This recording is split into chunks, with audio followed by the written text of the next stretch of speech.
La Normandie héritée du siècle dernier, la voici. Divisée en deux depuis 1956, sur décision politique, les régions administratives sont créées. 40 ans plus tard, leur concepteur Serge Antoine déclare « Si c'était à refaire, je ne ferais qu'une seule Normandie ». Au XXIe siècle, elle sera réunifiée. Avant la Normandie du nouveau millénaire, retour sur plus de 2000 ans d'histoire.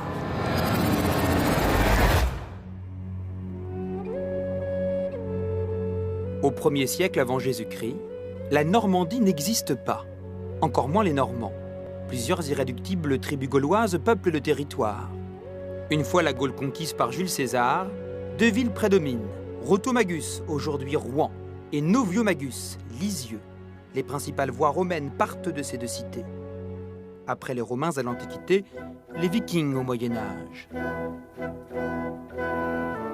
Les Scandinaves opèrent plusieurs raids dès l'an 800 et menacent Paris. En 911, le roi de France Charles III, dit le Simple, signe le traité de Saint-Clair-sur-Epte avec Rollon, chef des Vikings. Il devient son vassal. La terre concédée s'appellera Normandie, pour Northmen, les hommes du Nord. En un siècle et demi, après plusieurs conquêtes et annexions, les frontières du duché de Normandie s'agrandissent pour ressembler à celles que nous connaissons actuellement.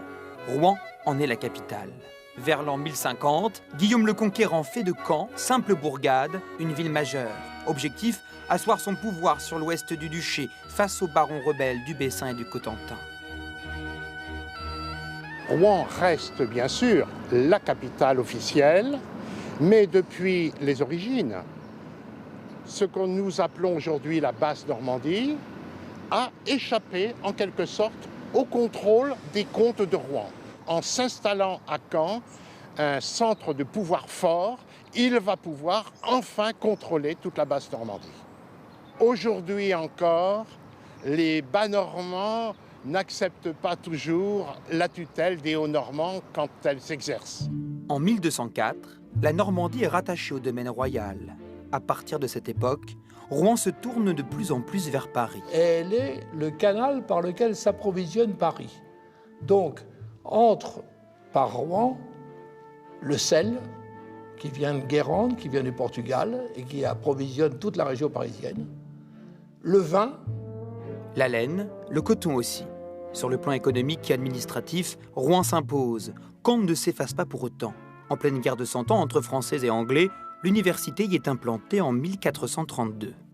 Rouen est la capitale politique et administrative des Anglais. Il semble donc que, par compensation d'une certaine manière, Caen a été choisi pour en être la capitale culturelle. Les Rouennais vont-ils pour autant étudier à Caen ? Les étudiants de Rouen vont à Paris, voire même pour le droit, puisqu'il n'y a pas de droit civil à Paris, vont à Orléans, mais ne viennent pas à Caen. À la Révolution française, Rouen regarde toujours vers Paris et adhère aux thèses révolutionnaires de Robespierre. Même si les deux villes ne choisissent pas le même camp politique, le légendaire comportement normand, lui, ne change pas. Quand on dit que le normand, c'est peut-être bien que oui, peut-être bien que non, on en fait un défaut. C'est en fait une qualité. Ça veut dire que le normand ne s'enflamme pas vers telle ou telle direction et réfléchit d'abord. Notre tempérament nous unit, paraît-il, comme nos racines ancestrales. Pour célébrer nos origines scandinaves, un festival existe depuis 1992, les Boréales.